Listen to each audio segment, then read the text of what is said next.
Aujourd'hui, on va aborder le site archéologique de Chella à Rabat. On va découvrir son histoire et puis également les éléments qui restent aujourd'hui et les fameuses cigognes sédentaires. À la fin de la vidéo, je vais vous donner tous mes conseils pour visiter le site de Chella à Rabat car c'est un lieu touristique qui est assez méconnu en définitive des Européens qui visitent le Maroc.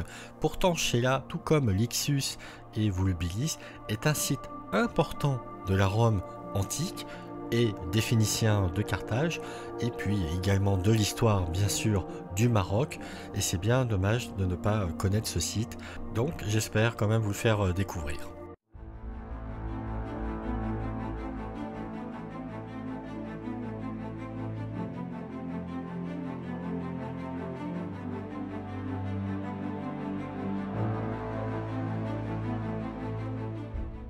Les premiers habitants, ce sont les Phéniciens qui se seraient installés vers le 7e ou 6e siècle et ils fondent la ville de Salah. Mais c'est une partie de l'histoire qui est quand même assez méconnue aujourd'hui, donc c'est difficile de se faire une idée de l'importance de Salah à l'époque.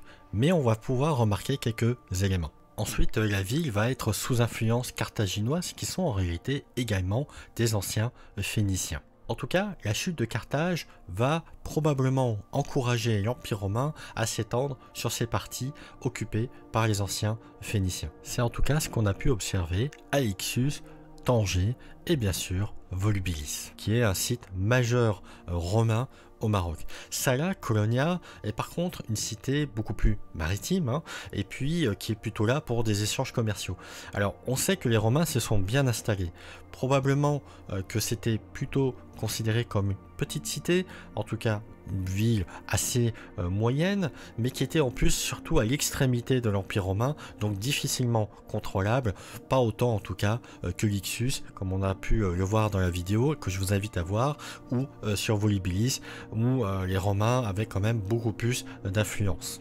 Par la suite, les Romains vont quitter progressivement à partir du 5e siècle, à partir donc de l'invasion des Vandales sur le nord du Maghreb, eh bien ils vont commencer à quitter progressivement, en tout cas à remonter leurs troupes, leur population qui était présente, principalement probablement administrative, à les remonter vers Tanger et à se renforcer à ce niveau-là, et puis à quitter au fur et à mesure les territoires, ce qui va laisser par la suite une autre culture s'implanter à Salah Colonia et au Maroc. Il est à noter d'ailleurs que Claude Ptolémée, qui était donc un géographe gréco-égyptien, avait noté la ville de Salah au 1er siècle après Jésus-Christ.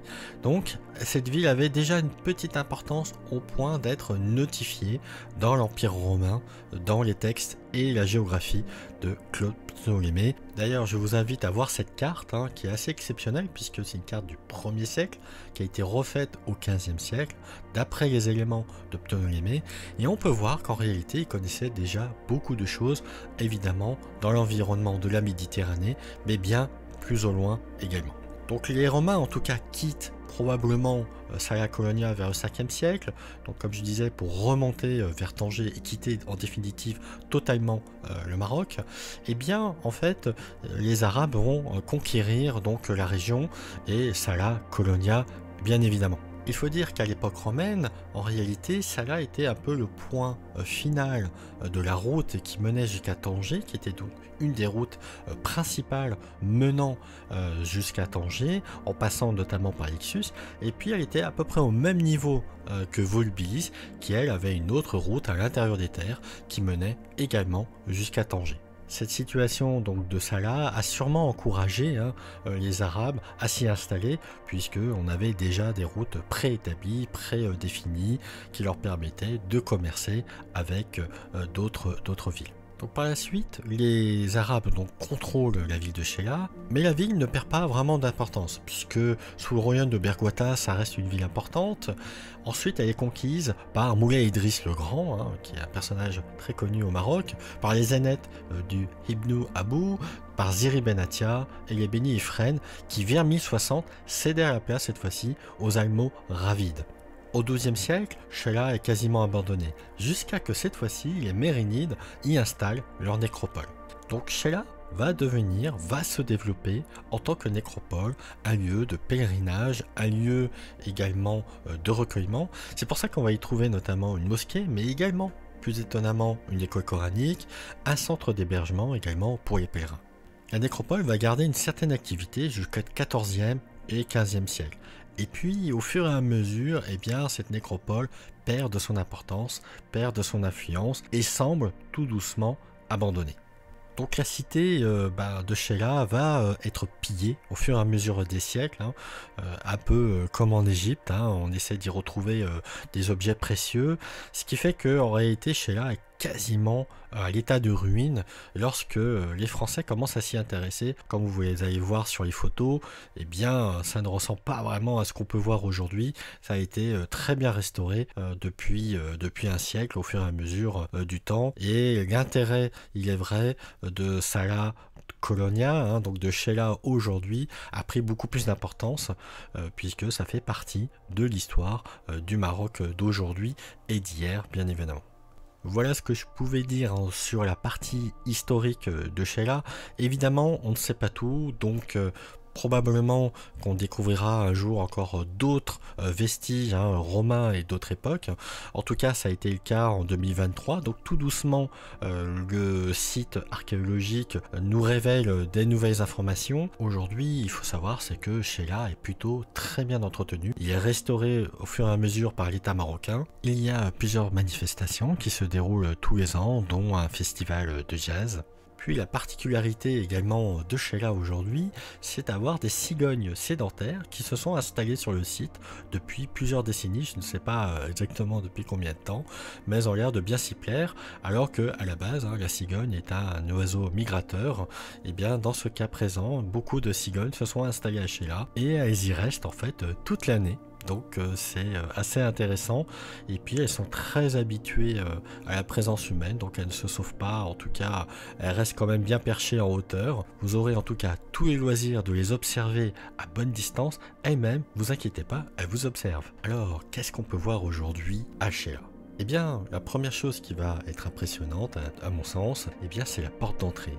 Extrêmement jolie, c'est l'entrée de l'époque méridine et qui est donc l'entrée de la nécropole de l'époque. Donc il y a une architecture assez intéressante et puis une belle décoration, donc une entrée assez fastueuse pour une nécropole qu'il était tout autant. À l'intérieur, vous serez conquis par l'ambiance très reposante. On peut imaginer qu'à cette époque également, les Méridines ont voulu installer cette nécropole à cet endroit, très probablement aussi pour cette très belle vue. C'était une façon également de rendre hommage à leurs prédécesseurs. Et vous verrez également des ruines romaines, l'ancienne route, le forum, les anciens hammams également, et cette fois-ci de l'époque méridine. Vous ne verrez pas grand chose de l'époque phénicienne ou mauritanienne, puisque en réalité tout a été plus ou moins chamboulé avec le temps, et puis surtout une grande partie a disparu. Vous verrez aussi le minaret qui est aujourd'hui totalement dégagé, mais jusqu'en 1930 il était quasiment enfoui, pas sous la terre mais presque, on ne voyait que juste le sommet. Et puis vous verrez évidemment la madrasa, donc l'école coranique, et d'autres éléments de l'époque islamique qui ont aujourd'hui perduré. Et puis surtout les mausolées des personnes de l'époque méridine, c'est-à-dire jusqu'au XIVe siècle environ, et d'autres personnages. À savoir également que le maréchal Lyautey avait souhaité être enterré notamment à Rabat. Il faisait d'ailleurs référence à Sheila, mais ce n'est pas à Sheila qu'il a été inhumé, mais bien dans la ville de Rabat, avant que son corps soit rapatrié en France, en grande pompe aux Invalides. Et maintenant, mes petits conseils pour visiter Sheila. Sachez que Sheila est accessible à partir de Rabat assez facilement, mais je vous conseille plutôt de prendre un taxi bleu qui vous emmènera directement au site de Sheila. Ça vous coûtera pas très cher, quel que soit l'endroit dans lequel vous êtes à Rabat. Sachez aussi que depuis 2021, il y a des travaux. Alors, en théorie, ça devait être ouvert en 2023, mais il n'y a aucune date d'ouverture. Et bien, en fait, sur les sites officiels de Sheila et de l'État marocain, il n'y a aucune indication comme quoi c'est fermé. Donc, vous risquez d'avoir porte close, en tout cas en 2023. Donc, si vous regardez cette vidéo en 2023 ou 2024, n'hésitez pas à aller voir dans les informations, dans la description, si j'ai mis à jour les dates d'ouverture. Alors aujourd'hui, il est assez difficile de savoir quels sont les travaux qui ont été faits. En tout cas, c'est des travaux de restauration, également de fouilles. Je ne sais pas également si les cigognes sont encore présentes sur place. Sachez également que vous pouvez faire le tour du site de Sheila gratuitement, donc vous ne laissez pas importuner par les guides, allez-y plutôt la journée bien évidemment. Si vous repartez la journée de Sheila, vous pouvez descendre l'avenue qui contourne les fortifications de Rabat et vous redescendez quasiment jusque la tour de Hassan, donc ça peut faire une belle petite marche également avec une très belle vue, notamment sur la nouvelle tour qui a été construite et puis également sur le Boug el-Greb, donc la rivière qui coule entre Rabat et Salé, donc vous aurez une très belle vue également et une autre perspective de Sheila et vous donnera une idée un petit peu différente de l'aspect que vous pouvez voir aujourd'hui. En tout cas, n'hésitez pas à le faire à pied, moi je l'ai fait régulièrement et c'est vraiment très sympathique, mais faites-le, hein, j'insiste quand même dessus, plutôt la journée. Voilà, la vidéo est terminée. Merci de l'avoir suivi jusqu'ici. N'hésitez pas à mettre un petit j'aime, à vous abonner. Vous pouvez voir également les vidéos sur l'Ixus et Volubilis. Et si vous avez des informations sur les prochaines ouvertures sur Sheila, eh bien vous pouvez les mettre en commentaire. Je les mettrai en avant et ça permettra de mettre à jour les informations puisqu'elles sont assez parcellaires en ce moment. Je vous dis à bientôt et merci de l'avoir suivi jusqu'ici.